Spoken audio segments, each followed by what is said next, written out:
بسم اللہ الرحمن الرحیم۔ السلام علیکم۔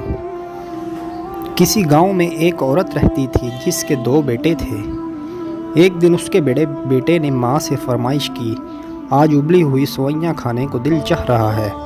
ماں نے جو ہی بیٹے کی فرمائش سنی، جٹ برتن میں پانی ڈال کر اسے چولہے پر ابلنے کے لیے رکھ دیا۔ اسی گھر میں ایک کتیا رہتی تھی جس کے 2 چھوٹے چھوٹے پلے بھی تھے۔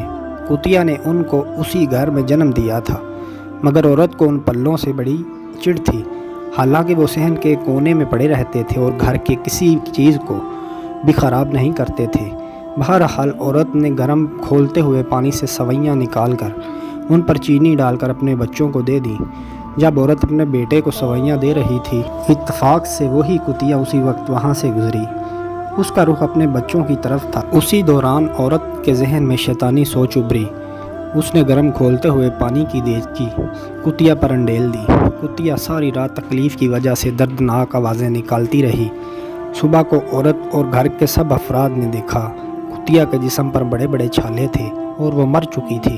دوسرے دن اس کے پلے بھی ماں کے بغیر چیخ چیخ کر مر گئے۔ محلے کی کچھ بزرگ خواتین نے اس عورت کو نصیحت کی کہ تمہیں ایسا نہیں کرنا چاہیے تھا۔ بہرحال اب تم اللہ سے توبہ کر لو۔ مگر عورت نے حقارت سے کہا، اس حقیر کتیا کی خاطر اللہ مجھے کیوں کر عذاب دے گا؟ کچھ دن بعد بڑے بیٹے کو بخار ہوا اور وہ 2 دن کے اندر مر گیا۔ ابھی اس کا زخم مندمل نہیں ہوا تھا کہ اس کا دوسرا بیٹا بھی دوسرے ہفتے مر گیا۔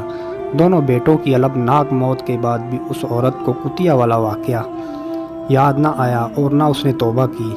کچھ دن بعد اس عورت کے پورے جسم پر کتیا کی طرح چھالے پڑ گئے اور پھر ان میں کیڑے بھی پڑ گئے۔ اس نے اپنی تمام جائیداد اور زیور بیچ کر اپنا علاج کرایا، ہر ڈاکٹر کو دکھایا مگر بے سود۔